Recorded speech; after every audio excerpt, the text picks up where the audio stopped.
বসে একটু খেলা করো, আমি দুটো কাট করিয়ে আসি। আরে মানা যৌবনটা বৃথা।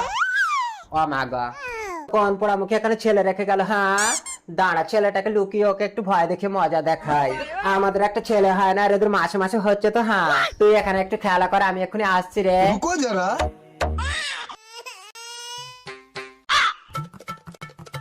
খোকন রে তুই একবার, আমার খোকন কোথায়? আমার খোকন, আমার খোকন এই মুকুড়ি, এই ছেলে রেখে তুই কাজ করাচ্ছিস? হ্যাঁ কাঁদিস না, তোর ছেলে আছে, তুই চল। কোথায় আমার এই তো তোর ছেলে। ও মা গো, এখানে তো রেখে গেলাম গো। তুই আমার বাচ্চাকে মেরে ফেলেছিস। কে কোথায় আছো গো? ছুটে এসো। আর মাদারা বিশ্বাস কর, আমি ছেলে। বাড়িতে গিয়ে স্বামীকে আমি কি জবাব দেব? স্বামী, আমার খোকন নেই। কি হয়েছে গো? খোকনকে তুমি এনেছো আর হিজড়াটাকে ওরা মারলো। ডাক্তারবাবু, ওকে সুস্থ করুন। অবস্থা খুব সিরিয়াস।